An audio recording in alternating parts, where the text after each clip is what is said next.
भावाय सर्वभावांतरक्षिदे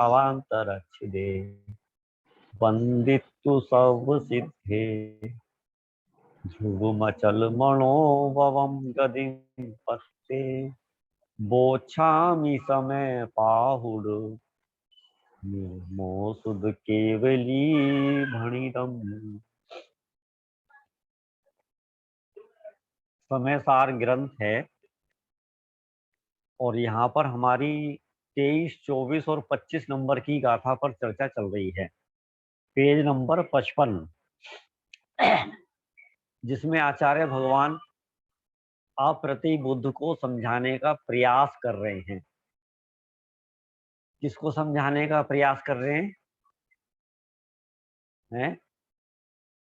किसको समझाने का प्रयास कर रहे हैं? हमें। हाँ, ये बात है ना, हमें समझाने का प्रयास कर रहे हैं, है ना। भाषा अप्रतिबुद्ध की है। अप्रतिबुद्ध माने अज्ञानी। यहाँ जो सामने प्रकरण चल रहा है, तो यहाँ अज्ञानी कौन है? बात यहाँ से प्रारंभ हुई थी कि जो ये अनुभूति स्वरूप भगवान आत्मा है, जब तक इस आत्मा में इस जीव का अहम नहीं आया, ठीक है, माने जैसे पर पदार्थों में अहम है, अहम माने अपनापन है। भाई हमारा बेटा है, उस बेटे में अपनापन है। मकान है, मकान में अपनापन है। और शरीर है, शरीर में अपनापन है। सबसे ज्यादा इस जीव का जो अपनापन पाया जाता है, अहम पना पाया जाता है, तो वो इस शरीर में पाया जाता है। ख्याल में है कि नहीं? क्या होता है कि जब भी कोई संकट आएगा, पहले ये रुपया पैसा बचाना चाहेगा, लेकिन रुपया पैसा बचता हुआ दिखाई नहीं देवे तो जेवर बचाएगा, जेवर भी बचता हुआ ना दिखाई देवे, मकान बचाएगा, और मकान भी बचता हुआ दिखाई ना देवे तो अपने शरीर को बचाएगा। समझ में है कि नहीं? तो इस शरीर के प्रति जिसका इतना अहम है, एकत्व है, ममत्व है, बिल्कुल ऐसा ही अहम एकत्व ममत्व जब तक आत्मा में नहीं आता है, माने अपने में अपनापन नहीं आता है, तब तक ये जीव अप्रतिबुद्ध रहता है। सीधी सरल भाषा में समझ में आइए कि नहीं आइए ना? तब तक ये जीव अप्रतिबुद्ध रहता है। फिर शिष्य ने प्रश्न किया, अज्ञानी, अप्रतिबुद्ध माने अज्ञानी, तब तक ये आत्मा अज्ञानी रहता है। फिर आचार्य ने ये कहा कि भाई अज्ञानी की पहचान क्या है, हम कैसे पहचाने कि अज्ञानी है? तो उन्होंने बताया कि कर्म और नो कर्म को जब तक ये अपना मानता है, न केवल अपना मानता है, अपितु उनका कर्ता भोक्ता बनता है ना। देखो, जहां अहम होता है, अपनापन होता है, तो वहां उसका कर्तापना भी होता है। समझ में है कि नहीं है? देखो, अपने घर की शादी में अपन जाएं, घर की शादी में, ठीक है, तो वहां पर क्या है कि अपन हर काम करने को तैयार रहते हैं, ये काम मेरे को करना चाहिए, है ना। कोई भी काम हो, चेयर लगाना है, उठाना है, बर्तन उठाने हैं, रखने हैं, हलवाई को देखना है, क्यों? क्योंकि वहां हमारा अपनापन है।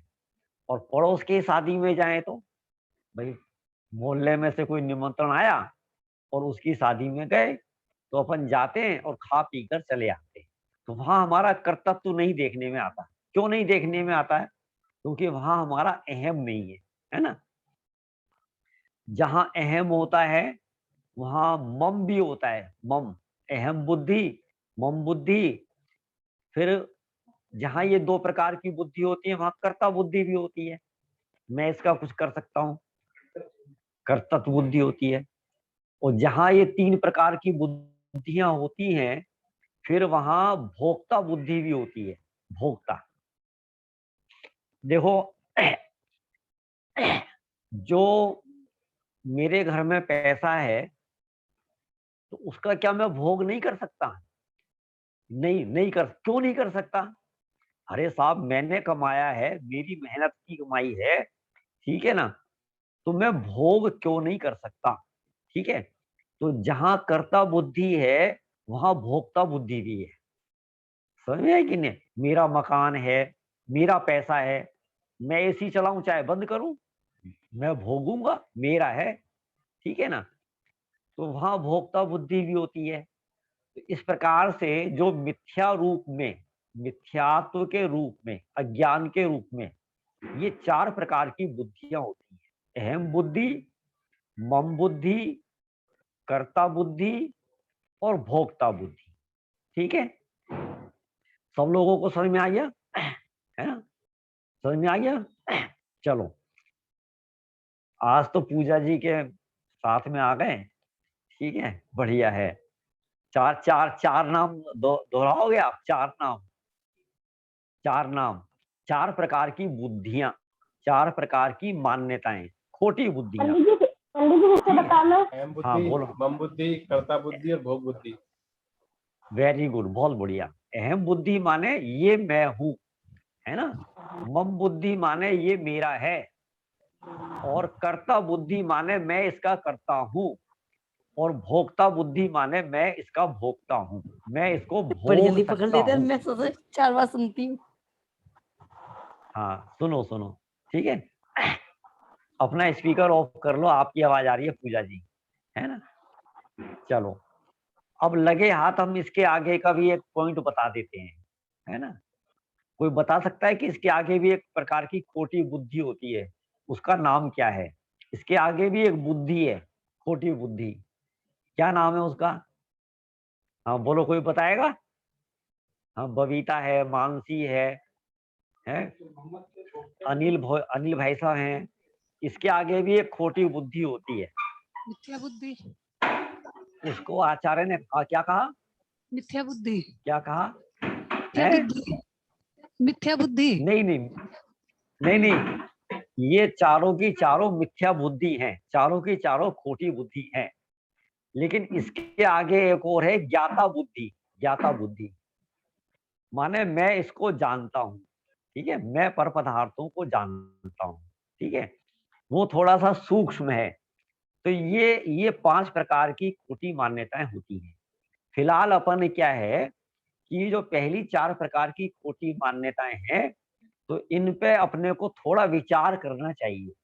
जब तक अपन विचार नहीं करते हैं, तो तब तक अपन उसको ना तो त्याग कर सकते हैं, ना छोड़ सकते हैं। ठीक है? जगत में जो भी कार्य है और जो भी वस्तु है, मैं उसके इन बारे सबको में जान अपने को थोड़ा, मैं इन सब प्लीज मैं इन सबको जानता हूँ, तो ये खोटी बुद्धि कैसे हुई? मैं इन पर पदार्थों का ज्ञाता हूँ। ठीक है? हाँ अरे तू हाँ अपना ज्ञाता है, पर पदार्थों का ज्ञाता नहीं है। ठीक है? अभी अपन थोड़ा आगे चलेंगे ना। पर पदार्थ तो सहज मेरे ज्ञान में झलकते हैं, मैं जानू और मेरे जानने में आए। दोनों में अंतर समझ में आया कि नहीं आया? मैं जानू और मेरे जानने में आए। देखो, हमारे गांव में, नगर में, मान लो रामलीला हो रही है, रामलीला, और हम उसको देखने गए, तो हमारे ज्ञान में जानने में आ रही कि नहीं आ रही रामलीला? रामलीला जानने में आ रही है ना? और आ सिद्ध रही भगवान के भी ज्ञान में जानने में आ रही है। आ रही ठीक है? तो दोनों के ज्ञान में जानने में आ रही है। तो दोनों में अंतर क्या है?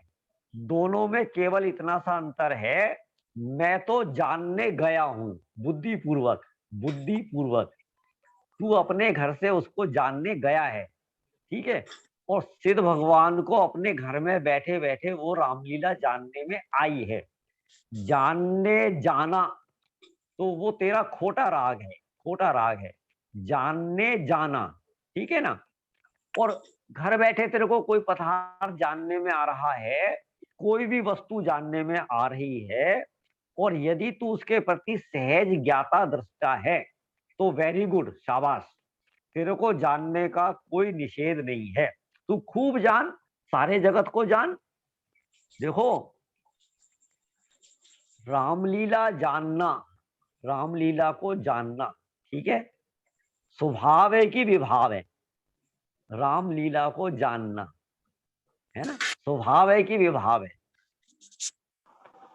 हाँ, स्वभाव। क्या कह रहे हो? स्वभाव है, स्वभाव। है? विभाव है। रामलीला हाँ। को जानना। रामलीला को जानना तो विभाव है। हाँ, फिर क्या स्वभाव क्या है? अपने सुनो। को जानना स्वभाव है। अपने को जानना स्वभाव है और रामलीला को जानना विभाव है, ठीक है। हाँ, सिद्ध हाँ। भगवान के ज्ञान में रामलीला जानने में आ रही कि नहीं आ रही? जानने में नहीं आ सिद्ध रही, चीजें भगवान झलकती को हैं पर जानने में नहीं। जानने में आ रही है। अरे भगवान कैसी बातें कर रहे हो? जानने में नहीं आ रही, झलक रही है। अरे झलकने का नाम भी जानना ही है। भगवान के ज्ञान में 3 लोक, सारा जगत और सारी पर्याय एक साथ एक समय में जानने में आ रही हैं। समझ में है कि नहीं है? तो रामलीला को जानना भी ज्ञान का स्वभाव है।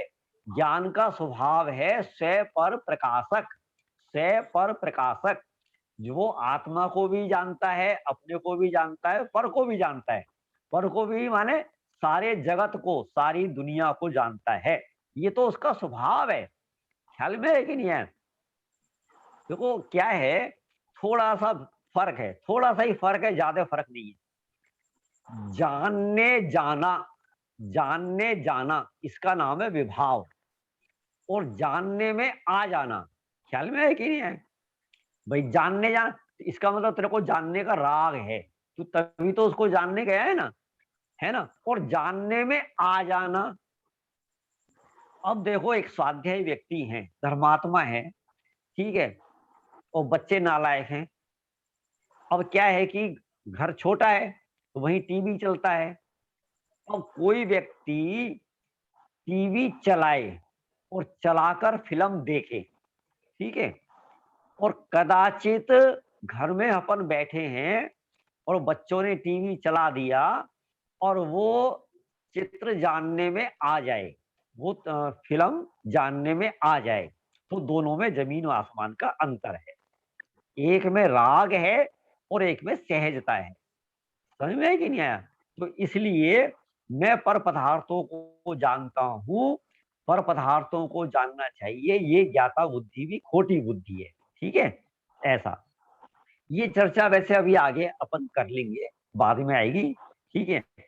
वास्तव में तो पर पदार्थों को किसी अपेक्षा से ये आत्मा पर पदार्थों को जानता ही नहीं है, और आज तक इसने पर पदार्थ को जाना ही नहीं है। हल्की हल्की सी चर्चा कई बार हमारी आई है, जैसे ज्ञान में ज्ञान ही जानने में आता है, ये बात अपन ने कही है ना।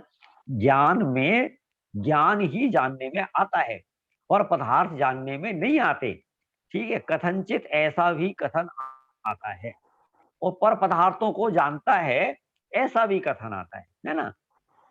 तो इस प्रकार से जो बात यहाँ पर चल रही है कि अज्ञानी को कैसे पहचाना जाता है, अज्ञानी की पहचान क्या है, तो ये अज्ञानी की पहचान है जिसको पर पदार्थों के प्रति एकत्व बुद्धि है, ममत्व बुद्धि है, कर्ता बुद्धि है और भोक्ता बुद्धि है।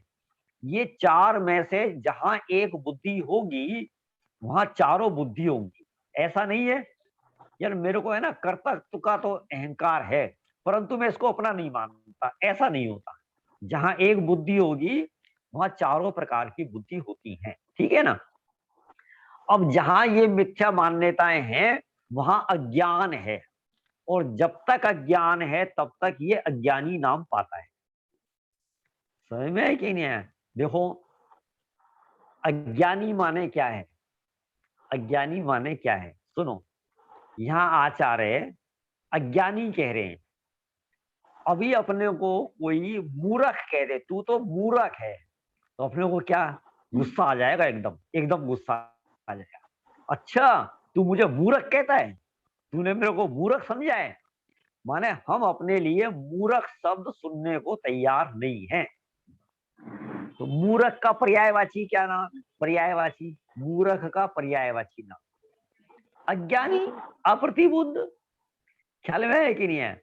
तो यहाँ भी अपने को खलना चाहिए, अरे रे रे, ये जो मूर्ख नाम मिल रहा है, अज्ञानी नाम मिल रहा है, अप्रतिबुद्ध नाम मिल रहा है, ये कब से मिल रहा है, कब से मैं अज्ञानी नाम पा रहा हूं। तो ये विचार करके हमें अपने अज्ञान को दूर करने का प्रयास करना चाहिए। बात समझ में आएगी कि नहीं आएगी? अभी देखो, कोई है ना अपने को ये कह दे, जरा सा ये कह दे, यार तुम्हारा चेहरा कुछ काला काला सा नजर आ रहा है, काला काला सा, इतना सही कहा है ना, तो तुरंत अपन क्या करते हैं, शीशा देखेंगे, और यदि काला काला लग रहा है तो बाजार से नाना प्रकार के क्रीम, साबुन, शैम्पू, पता नहीं क्या क्या ले आएंगे, ठीक है ना। माने हम उसको दूर करने का प्रयास करते हैं, माने जरा सा काला काला लगना हमें स्वीकार नहीं है। यहाँ आचार्य भगवान कहते हैं, भाई तू अज्ञानी कब तक बना रहेगा, तू मूर्ख नाम कब तक पाता रहेगा, ख्याल में, तो अपन विचार नहीं करते ऐसा, ठीक है। तो ये बात चलते चलते अपन 23, 24, 25 नंबर की गाथा तक आए। तो वहां पर है ना अप्रतिबुद्ध को समझाने का प्रयास किया। अब ये अनादिकाल से अज्ञानी है, नहीं समझ रहा है, नहीं समझ रहा है, ठीक है ना। ये आचार्य क्यों समझाना चाह रहे हैं, क्यों समझा रहे हैं, इन्हें हमसे क्या लेना देना है? बोलो, हमें समझाकर इनको क्या मिलेगा? हमें समझाकर इनका फायदा है कि नुकसान है? अरे बोलो, हमें समझाकर, आचार्य भगवान को हमें समझाकर सही मायने में तो इनका नुकसान है। क्यों नुकसान है, क्यों नुकसान है? शुद्ध उपयोग से हम शुभ जैसों को उपयोग। समझा, हाँ ये बात, हम जैसों को समझाने का भाव आए तो कदाचित अशुभ से बचकर शुभ में आते हैं, और आना भी चाहिए, ठीक है ना। लेकिन आचार्य भगवान शुद्धोपयोग से आकर जब समझाने का भाव आता है तो शुभोपयोग का परिणाम है, और जब शुभोपयोग से अलग होते हैं तो वो अपने शुद्धोपयोग में, अपनी आत्मा में स्थिर होते हैं, है ना। तो ऐसा, फिर भी उन्होंने करुणा करके, दया करके हम पर, हमें समझाने का प्रयास किया है। तो यहाँ पर भी आचार्य अप्रतिबुद्ध को समझाने का प्रयत्न कर रहे हैं। प्रयत्न शब्द को संस्कृत में कहते हैं व्यवसाय, व्यवसाय, ठीक है, अथ, है ना, ऊपर लिखा हुआ संस्कृत में 22 नंबर कलश के बाद अथ माने अब, अप्रतिबुद्ध, अप्रतिबुद्ध बोधनाय, अप्रतिबुद्ध माने अज्ञानी को, बोधनाय, बोधनाय माने समझाने के लिए, व्यवसाय, व्यवसाय माने प्रयत्न, क्रियते, क्रियते माने करते हैं, ठीक है। तो अब यहाँ पर क्या कहा, ये कहा कि जितने भी शरीर आदि बद्ध हैं और धन धान्य आदि अबद्ध हैं, ऐसे पुद्गल को दो भागों में बांटा, पर पदार्थों को दो भागों में बांटा। एक तो वो जो इस आत्मा के साथ बंधे हुए हैं, और एक वो जो आत्मा के साथ बंधे हुए नहीं है, है ना। अब बताओ, ये मकान है, मकान, तो मकान बद्ध है कि अबद्ध है? मकान बद्ध है, अबद्ध है? अबद्ध है, अबद्ध, है ना। ये आत्मा के साथ बंधा हुआ नहीं है। ये कपड़े हैं, अबद्ध है, ठीक है। और शरीर है, ये बद्ध है, बद्ध, बद्ध माने बंधा हुआ, बंधा हुआ माने जो एक क्षेत्र का संबंध है, ठीक है। अच्छा, बंधे हुए का एक उदाहरण तो हमने दिया शरीर, दूसरा उदाहरण कोई दे सकता है? बंधे हुए में और क्या आएगा, बंधे हुए में और क्या आएगा? कर्म। Very good, very good, very good. किसने उत्तर दिया ये? हाँ, किसने? इंदु भाभी ने उत्तर दिया है क्या? नहीं, किसने दिया है? इन्होंने, सचिन जी ने। मैंने दिया, मैंने। आवाज तो अच्छा, पूजा, अच्छा, पूजा। चलो, अच्छा अच्छा अच्छा, वेरी गुड, बहुत बढ़िया, वाह, बहुत बढ़िया, ठीक है ना। जो द्रव्य कर्म है, पौधगलिक हैं, ठीक है ना, तो वो भी आत्मा से बंधे हुए हैं, है ना, तो वो भी पुद्गल हैं, ठीक है, तो ये बद्ध हैं, बद्ध। बद्ध माने आत्मा से बंधे हुए हैं, अबद्ध माने जो आत्मा से बंधे हुए नहीं हैं। तो ऐसे दो प्रकार के पुद्गल कर्मों को ये अज्ञानी क्या है कि ये मेरे हैं ऐसा मानता है, ये मेरे हैं। समझ में आई कि नहीं आई बात, है ना? पता है, एक फुटपाथ पे एक आदमी बैठा हुआ है, फुटपाथ पर। वहां पर कोई सेठ आता है और अपनी गाड़ी खड़ी करके चला जाता है। क्या करा? गाड़ी खड़ी करके चला गया। अब जो फुटपाथ पे आदमी बैठा हुआ है वो ये मानता है कि आहा मजा आ गया, ये गाड़ी तो मेरी है, ये गाड़ी मेरी है, माने उस गाड़ी को वो अपना मानता है। बताओ उस आदमी को आप क्या कहोगे? फुटपाथ पे बैठा हुआ है, वहां पर किसी सेठ ने आकर गाड़ी खड़ी करी और वो उसको अपना मानने लगा। ठीक है, ये गाड़ी मेरी है। वो पागल लगेगा, पागल, एकदम नालायक, पागल, मूर्ख है। ठीक है, अपनी नजरों में तो ऐसा ही लगेगा ना। अब आगे आगे कहें, आगे कहने की जरूरत है क्या अपने को? है, अपन तो अपनी जगह बैठे हुए हैं। ठीक है, ये हमारे घर में कोई चेयर ले आया, ये कोई सोफा ले आया, ठीक है, ये घड़ी ले आया, ये सामान आ लिया, किसी ने लाके रख दिया। अब चाहे वो बेटा है, चाहे वो हमारे पिताजी हैं, कोई, चाहे वो हमारा उदय है, कर्म के उदय से आया। अब जैसे वो फुटपाथ पे बैठा हुआ आदमी वहां जो जो गाड़ी आती है उनको अपना मानता है, ऐसे ये अप्रतिबुद्ध अज्ञानी इसके संयोग में जो जो पदार्थ आते हैं उनको ये अपना मानता है। जैसे हम उसको पागल कह रहे हैं, पागल करार दे रहे हैं, वैसे ही ये जीव अनादि काल से अज्ञानी है, मूर्ख है, जो पर पदार्थों को अपना मानता है। बात समझ में आई कि नहीं आई? अब बताओ ऐसी दशा हमारी है कि नहीं? बिल्कुल सेम ऐसी दशा है कि नहीं? है ना? ये कर्म के उदय से, हमारे पूर्व पुण्य के उदय से ये सारे पदार्थ इनका संयोग हुआ है, वो सहज संयोग हुआ है, हमारे चाहने से नहीं होता है, सहज संयोग हुआ। ठीक है, अब क्या ये इनको अपना मानता है? जो अपना मानता है वो अज्ञानी है। ठीक है, ये बद्ध अबद्ध। फिर इसके आगे एक बात आई, वो ये कहते हैं कि ये पुद्गल द्रव्य तेरा कैसे हो सकता है, ये पुद्गल तेरे कैसे हो सकते हैं? आचार्य ने तो तेरे को चेतन देखा है, तेरे को उपयोग स्वरूप देखा है, उपयोगमय देखा है। तू तो ज्ञान दर्शन वाला है, जानने देखने वाला तत्व है। अनंत दर्शन, अनंत ज्ञान, अनंत सुख, अनंत बल, ऐसे गुण जिसमें पाए जाते हैं, तू तो ऐसा चेतन तत्व है। और तू अपने आप को क्या मानता है? पुद्गल। तेरे जैसा नालायक क्या होगा, कौन होगा? समझ में आ रहा है कि नहीं है? सर्व भगवान ने तुझे चेतन देखा है और चेतन ही कहा है, तुझे आत्मा देखा है, आत्मा कहा है। तू तो अरस है, अरूपी है, अगंध है, ज्ञान स्वरूप है, दर्शन स्वरूप है, तीन लोक का बना बनाया नाथ है, और तुझ में त्रिलोक पूज्य बनने की ताकत है। सिद्ध भगवान बनने की ताकत है कि नहीं? बोलो। और तू अपने आप को पुद्गल माने बैठा है, पुद्गल माने बैठा है। तेरी अप्रतिबुद्धता पे हमें हंसी आती है, तेरी अज्ञानता पे हमें हंसी आती है। समझ में आ रहा है कि नहीं आ रहा है? बोलो, कठिन तो नहीं लग रहा है? तो ऐसा, तो हमने ये गाथार्थ देख लिया था।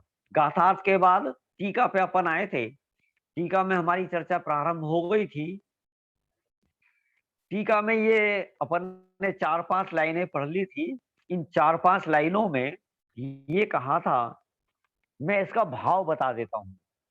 जैसे स्फटिक मणि के पाषाण के नजदीक में कोई अनेक वर्ण वाली वस्तु समीप आती है। क्या कहा? स्फटिक मणि का पाषाण है, अब चाहे कोई वो पत्थर है या वो मूर्ति है, उसके संयोग में जब कोई भी वस्तु आती है तो उसके आने से वो स्फटिक मणि वैसा का वैसा दिखने लगता है। लाल रंग आएगा तो स्फटिक मणि की मूर्ति कैसी दिखाई देगी? लाल। हरे रंग आएगा तो वो पाषाण कैसा दिखाई देगा? हरा। समझ में आया कि नहीं आया?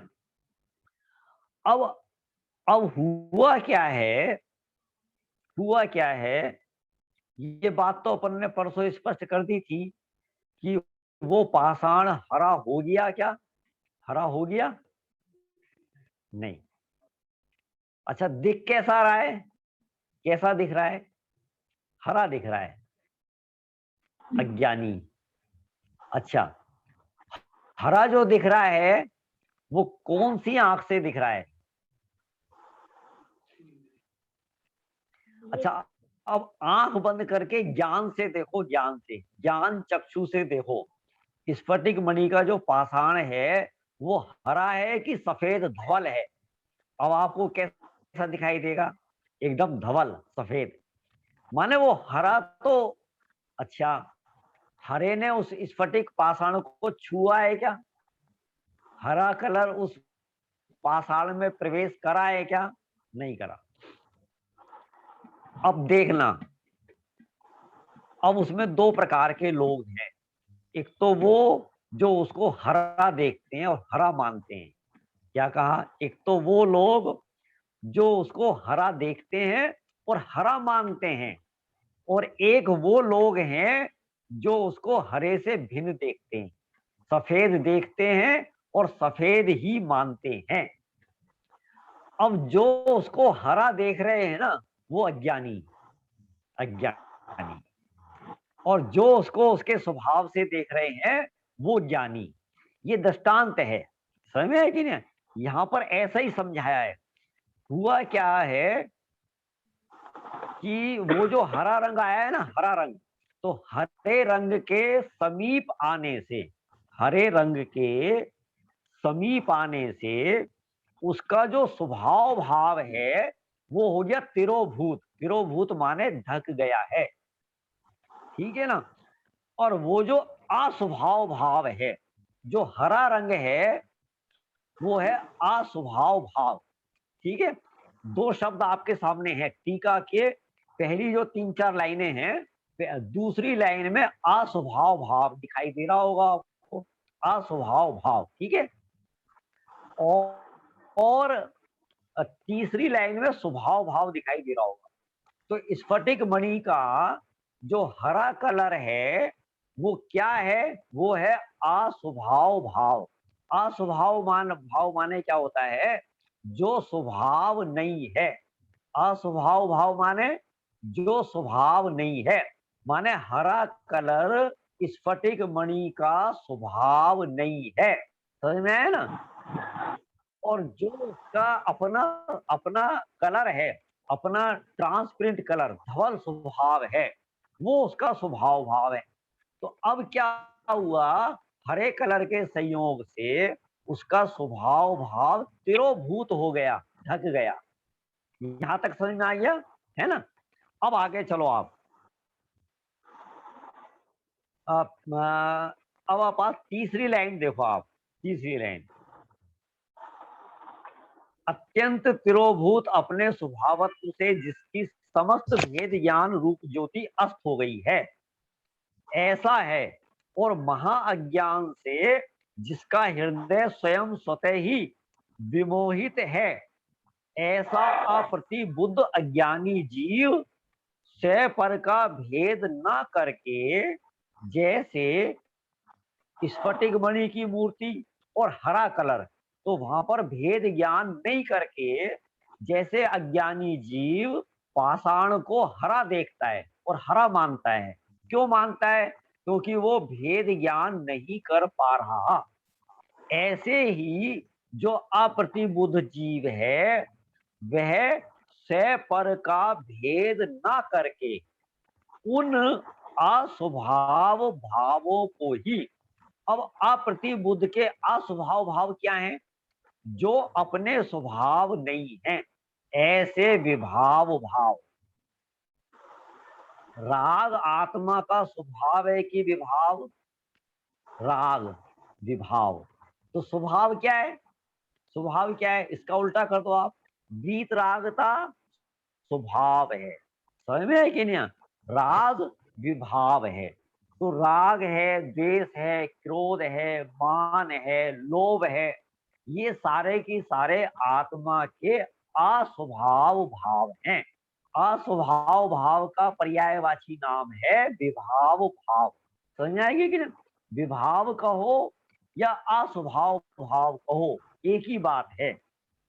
तो क्या कहा है यहाँ पर कि अस्वभाव भावों को ही अपना करता हुआ पुद्गल द्रव्य को यह मेरा है, इस प्रकार अनुभव करता है।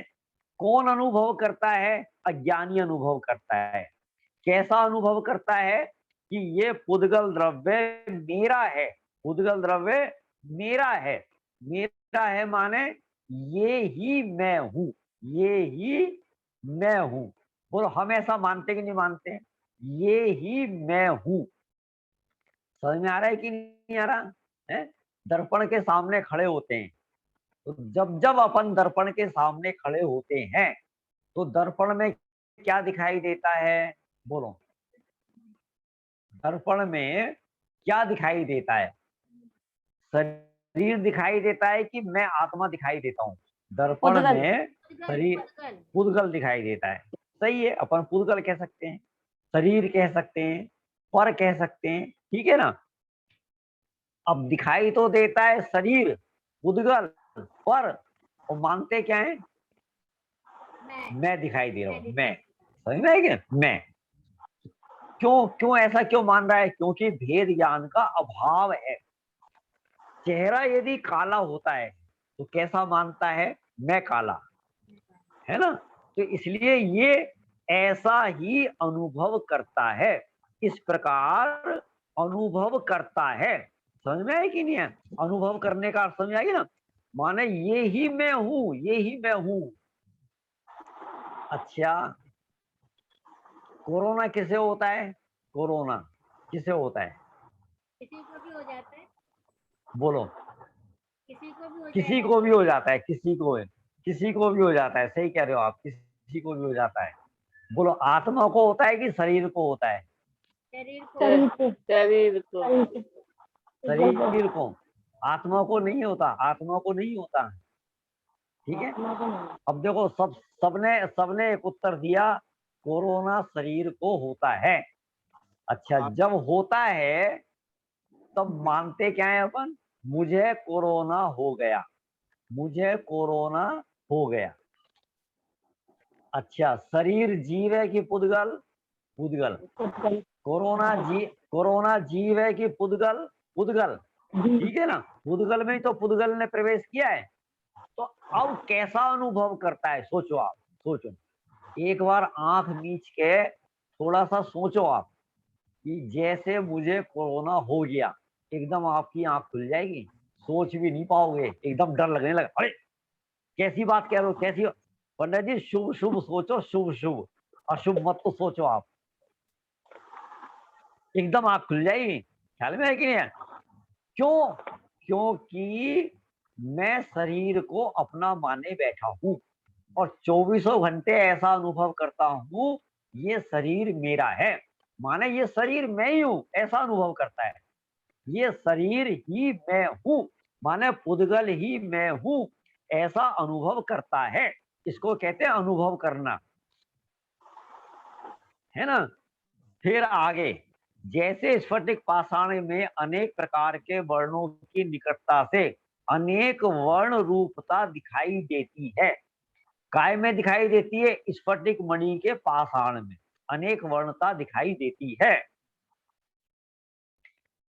स्फटिक का निज श्वेत निर्मल भाव दिखाई नहीं देता।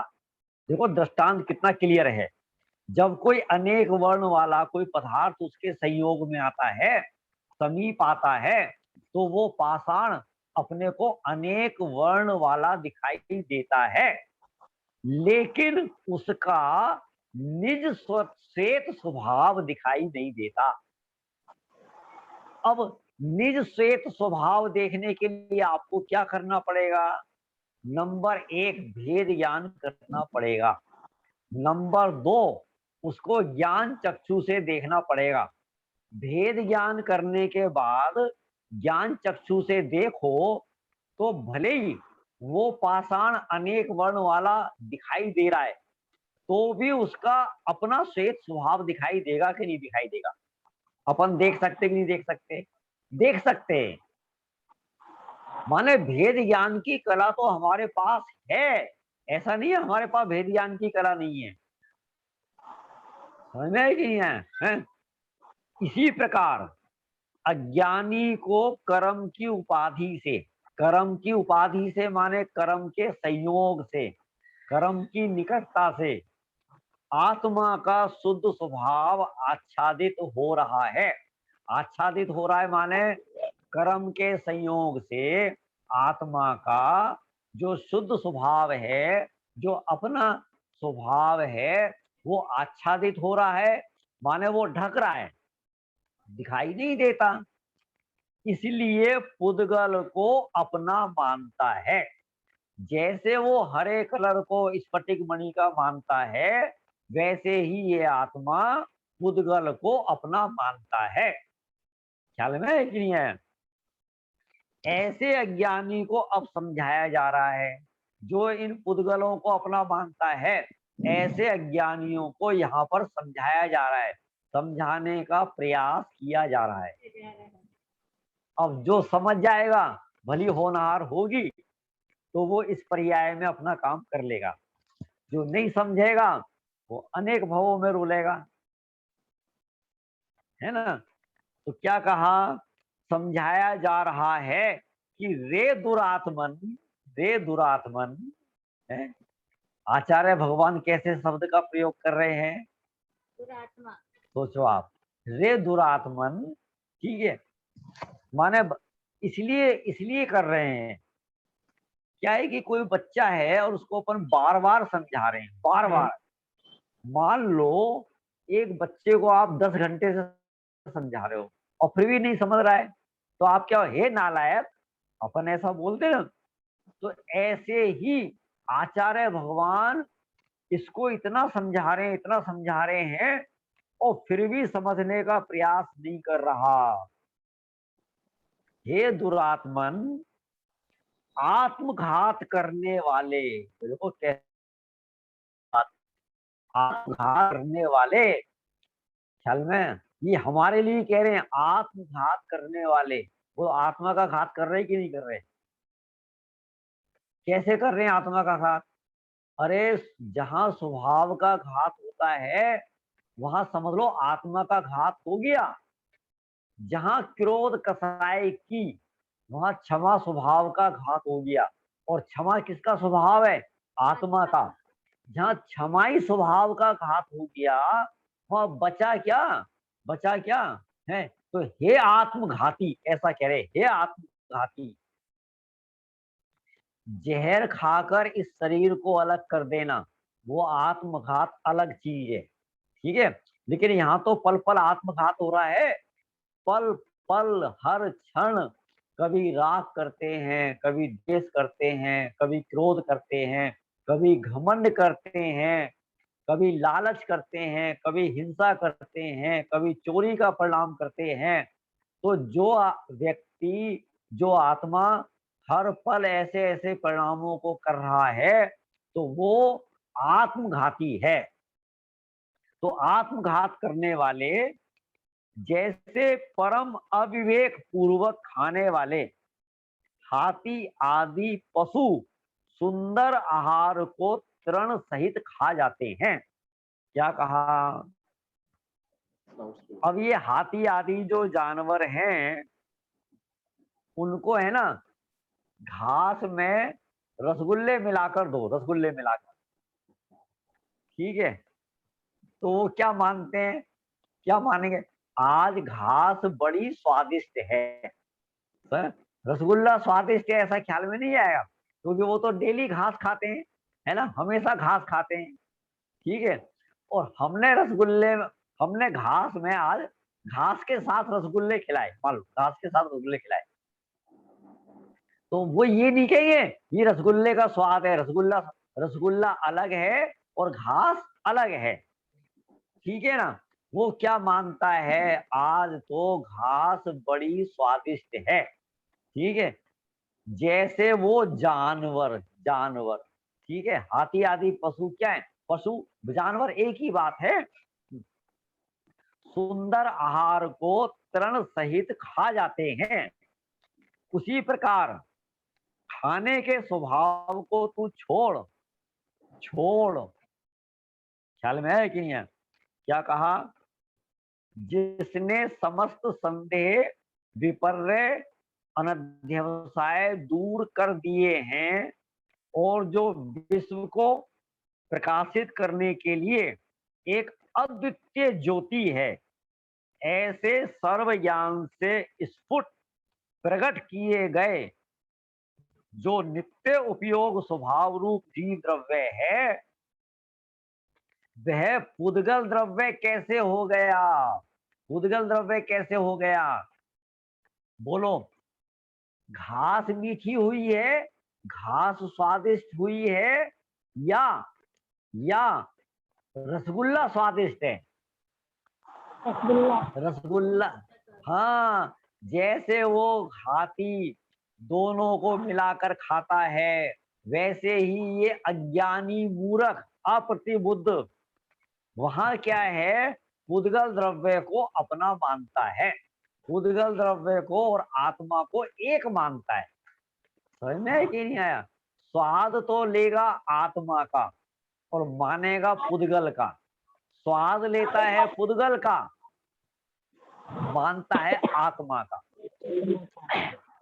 ख्याल में है कि नहीं आया है। अच्छा, मजा है ना, मजा आ गया, मजा का पर्यायवाची क्या होता है, सुख कह सकते हैं अपन, है ना। आज तो मजा आ गया, ठीक है, तो मजा का पर्यायवाची सुख है, सुख। अपन ने एक रसगुल्ला खाया तो क्या आ गया, क्या आ गया, मजा आ गया, ठीक है। और आपके द्वारा सुनने में हमें भी मजा आ गया, जैसे ख्याल में है कि नहीं, क्योंकि सबको मजा ही आता है ना, रसगुल्ला खाने में मजा आ गया, काय में से आया मजा काय में से आया, मजा काय में से आया, मजा काय में से मीठी आया, चाशनी से, आनंद मिठास से, मिठास में से मजा आया, वेरी गुड, शाबाश, आपका उत्तर बिल्कुल सही है। देखो रसगुल्ले में से मजा आया ना, रसगुल्ले में से मजा आया ना, शाबाश, 100 में से 100 नंबर मिलते हैं आपको, ठीक है। अच्छा, ये जो मजा है, ये जो सुख है, वो जीव का गुण है कि पुद्गल का गुण है, मजा जीव का गुण है कि पुद्गल का गुण है, जीव का, ठीक है। तो वो जो मजा है, मजा रसगुल्ले में है कि आत्मा में है, मजा कहाँ से आया, अभी आपने कहा रसगुल्ले में से आया, रसगुल्ले में से मजा आया ना, ठीक है। तो रसगुल्ले में मजा भरा पड़ा है, रसगुल्ले में आनंद भरा पड़ा है, अरे उसमें से आया ना मजा। तो मुझे आपकी यही बातें अच्छी लगती हैं। अभी आपने 1 मिनट पहले कहा रसगुल्ले में से मजा आया, रसगुल्ले में से आनंद आया, और अब आप मुकरने भी लगे, इतनी जल्दी बदल जाते हो आप, ठीक है। मजा माने सुख, ठीक है, तो रसगुल्ले में लबालब सुख भरा पड़ा है, तभी तो रसगुल्ले में से मजा आया, ख्याल में है ना। रेणु जी, आपको काय में से मजा आया, रसगुल्ले में से मजा आया कि नहीं आया है ना। अब बोलो, रसगुल्ले में से मजा आया, बोलो आया, अरे बोलो कोई, रसगुल्ले में से मजा आया क्या, अरे कहाँ गए सारे के सारे, अभी कह रहे थे बहुत सारे जने, रसगुल्ले में से मजा आया, रसगुल्ले में से सुख आया है, रसगुल्ले में कितना सुख भरा पड़ा है, रसगुल्ले में कितना सुख भरा पड़ा है, जैसे उसमें चाशनी भरी पड़ी है ना, वैसी सुख भरा पड़ा है। अच्छा, अब जो सुख आया है, मजा आया है, वो काय का मजा आया है? प्रश्न ये है, वो मजा काय का है? रसगुल्ले का मजा आया कि आत्मा का मजा आया? आत्मा का आनंद आया कि रसगुल्ले का आनंद आया? अगला प्रश्न। एक बात तो नक्की हो गई ना, देखो रसगुल्ले में से तो मजा नहीं आया, ये तो क्लियर हो गया। क्लियर हो गया? बोलो सचिन भैया, रसगुल्ले में से मजा आया है क्या? रसगुल्ले में से मजा आया? नहीं आया। क्यों नहीं आया? क्योंकि रसगुल्ले में मजा है ही नहीं, रसगुल्ले में सुख नहीं है। अब प्रश्न ये खड़ा होता है, दूसरा प्रश्न खड़ा होता है। प्रश्न ये है कि वो मजा कहां से आया? बोलो, अब बोलो, कहां से आया वो मजा? कहां से आया? कोई उत्तर दो। उसको खा के जो अनुभव आत्मा हुआ। में गया, पेट के शरीर में गया, अनुभव गया, तो हाँ, उसी हाँ, में आया। वाह वाह वाह वाह। रसगुल्ले को खा के आत्मा में गया, माने रसगुल्लों को खा के आत्मा में चला जाता है। हे भगवान, मुझे तो हर समय रसगुल्ले खाने चाहिए, माने रसगुल्ला खाते ही आत्मा में चला जाता है और उसे मजा आने लगता है। वाह वाह वाह। ख्याल में है ना? हमारे श्रोता बड़े अच्छे चटपटे रसीले हैं। ख्याल में है ना? है ना? रसगुल्ला खा के आत्मा में गया और फिर आत्मा का आनंद आया। राइट? ओके कर दें, लॉक कर दिया जाए, लॉक कर दिया जाए। नहीं जी, हैं? हाँ, बोलो बोलो, वो मजा ज्ञान में, कहाँ से ज्ञान आया? में काय में से आया? ज्ञान में आया। हाँ, ज्ञान में मजा है, ज्ञान में मजा है। देखो, अब आप जो भी बातें कह रहे हो मुकरना नहीं, ठीक है? अरे भाई, वो मजा जो है ना, मजा जो आया, आनंद जो आया है, ना तो रसगुल्ले में से आया है, ना आत्मा में से आया है, ना ज्ञान में से आया है। वो जो मजा है ना, मजा, वो राग का मजा है, राग का मजा, और कुछ नहीं है। अज्ञान का मजा है, अज्ञान का। अज्ञान से उसको मजा मान रहा है, वो मजा है नहीं, वो मजा है नहीं। वो मजा क्यों नहीं है? सिद्ध करते हैं, सिद्ध करते हैं। मजा क्यों नहीं है? आनंद क्यों नहीं है? पहला रसगुल्ला खाया, कितना मजा आया? 100%, 100। दूसरे में कम हो जाएगा। अच्छा, तीसरे अब दूसरा, एक सेकंड, अभी आप बोलो नहीं। अब जो दूसरा रसगुल्ला खाएंगे तो उतना मजा आएगा कि कम आएगा? दूसरा रसगुल्ला खाएंगे तो कम, तीसरा कम आएगा, तीसरा रसगुल्ला खाएंगे तो और कम हो और जाएगा, कम हो जाएगा। और कम। चलो चलो, अभी कम हुआ है, ठीक है, कोई बात नहीं, कम हुआ है, रसगुल्ले में सुख कम हुआ है, ठीक है। अब चौथा खाएंगे तो आएगा ही नहीं। अरे एकदम गायब हो गया, मतलब घटते घटते एकदम गायब हो गया। पांचवा रसगुल्ला खाएंगे तो, छठा खाएंगे तो, आठवां रसगुल्ला खाए, अब क्या खाया नहीं आएगा? जाएगा अब क्या पंडित जी, आएगा? खाया नहीं जाएगा। अरे खाया नहीं जाएगा, मजा आएगा कि दुख आएगा, ये बताओ। दुख में बदल गया सुख। दुख में बदल गया वो। हाँ, ये बात, जब अपन तृप्त हो गए, हमारा पेट भर गया, और फिर कोई जबरदस्ती देवे, नहीं साहब आप लो, तो हमारे मुंह में रखने लगे, अब क्या होगा भैया? यदि पहले रसगुल्ले में से मजा आ रहा था तो दूसरे रसगुल्ले में से भी मजा आना चाहिए। अच्छा, कम हुआ है ना, कम। अब कम होते होते ही हो क्या गया? अरे उल्टा दुख आने लगा। तो अब आठवें रसगुल्ले में से क्या आ रहा है? आठवें रसगुल्ले में से क्या आ रहा है? अरे बोलो, क्या आ रहा है? आठवें रसगुल्ले में से क्या आ रहा है? दुख आ रहा है। दुख। उसमें दुख, चलो ठीक है, उसमें दुख भरा हुआ है ना। अरे दुख भरा हुआ है ना, रसगुल्ले में दुख भरा हुआ है ना, रसगुल्ले में से दुख आ रहा है, ठीक है। अच्छा, एक बात समझ में नहीं आई, पहले 4 रसगुल्लों में से तो सुख आया था, बाद के 4 रसगुल्लों में दुख आया।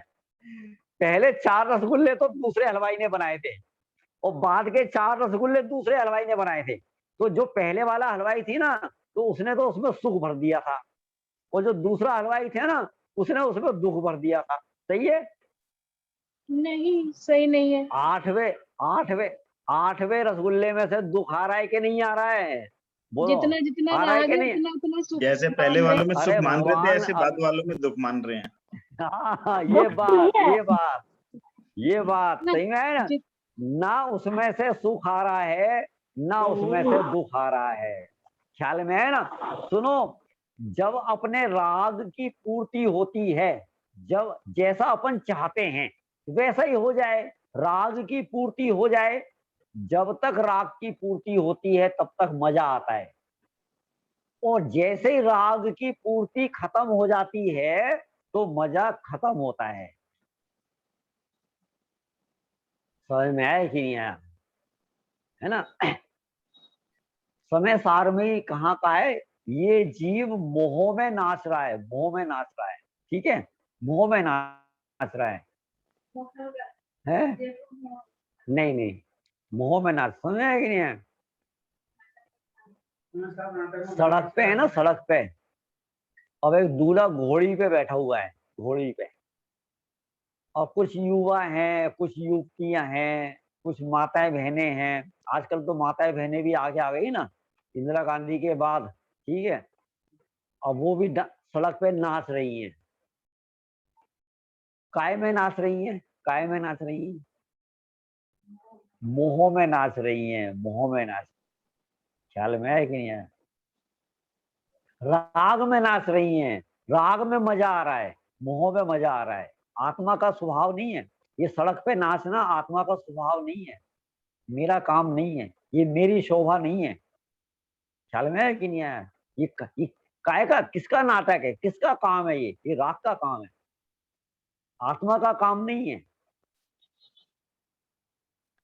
समझ में है कि नहीं आया? और तो और एक व्यक्ति घर में है ना, भाग भाग के काम कर रहा है, कभी इस कमरे में जाता है, कभी उस कमरे में जाता है, कभी वहां करता है, कभी रसोई में, कभी कमरे में, ये समझाना वो समझाना। ठीक है, तो वो भी क्या है? वो भी मोह में ही नाच रहा है, मोह में नाचना। ये सारा जगत आपको मोह में नाचता हुआ दिखाई देगा। ये जो अपन है कुर्ता है, कुर्ता, और कुर्ता पहन के अब मजा आ रहा है, बढ़िया बढ़िया लग रहा है। हाँ क्या, आज तो ठीक है, कितनी बढ़िया क्रेज, कलफ, काय में नाच रहा है? मोह में नाच रहा है। आप समझे ना? तो जब तक ये जीव मोह में नाच रहा है तब तक ये जीव अज्ञानी है, अप्रतिबुद्ध है। समझ है कि नहीं आया? अब सोच लो आप, है ना? एक आदमी है ना, दुकान पे बैठा है, माल बेच रहा है, फटाफट फटाफट नोट गिन रहा है, नोट भर रहा है, मजा आ रहा है, मजा। हमने कहा भाई साहब रोटी तो खा लो, शाम के 4 बज गए। अरे क्या बात कर रहे हो, भूख लग रही है क्या मेरे को? काय में नाच रहा है? मोह में नाच रहा है। समझ में आई कि नहीं? सारा जगत आपको मोह में नाचता हुआ दिखाई देगा। अच्छा, मंदिर में भगवान के सामने नृत्य कर रहा है, मंदिर में भगवान के सामने नृत्य कर रहा है, काय में नाच रहा है वो? अब काय में नाच रहा है? राग में। प्रिंस भाई है, अभी भी वो मोह में ही नाच रहा है। हाँ, राग में ही नाच रहा है, मोह में ही नाच रहा है। तो इस प्रकार से ये अज्ञानी की दशा है। अज्ञानी पर द्रव्य को अपना मानकर, पुद्गल द्रव्य को अपना मानकर वैसा ही अनुभव करता है। ठीक है ना?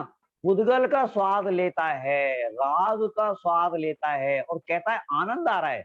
वो आनंद नहीं है। सुनो, यदि 8वें रसगुल्ले में आनंद नहीं आया है तो इसका मतलब ये था कि पहले रसगुल्ले में भी आनंद नहीं था। यदि पहले रसगुल्ले में आनंद था तो 8वें में भी आनंद आना चाहिए था। जब 8वें में नहीं आया तो पहले में भी नहीं था। समझ में है कि नहीं है? तो पुद्गल में सुख है कहां? तो पुद्गल में सुख मान रहा है, मोह में नाच रहा है। ये अज्ञानी अप्रतिबुद्ध की दशा है, दशा है। चल, पुद्गल के स्वाद को अपना स्वाद मानता है, जैसे हाथी रसगुल्ले के स्वाद को घास का स्वाद मानता है। ठीक है, तो 2 प्रकार के जानवर, एक जानवर जो रसगुल्ले के स्वाद को घास का जानता है, और दूसरा जानवर, बोलूं तो नहीं, समझ गए ना? चलो, समय हो गया है। बाकी की चर्चा अपन कल करेंगे। जावाणी के ज्ञान ते सूझे लोका लोक, सोवाणी मस्तक नमो सदा दे तुहु ढोल। नमो अरिहंताणम, नमो सिद्धाणम, नमो आयरियाणम, नमो उवज्झायाणम, नमो लोये सब साहूणम। सभी को सादर जय जिनेन्द्र। जय जिनेन्द्र पंडित जी। जय जिनेन्द्र भाई साहब। जय जिनेन्द्र सभी को, जय जिनेन्द्र, भैया जय जिनेन्द्र भैया। जय जिनेन्द्र।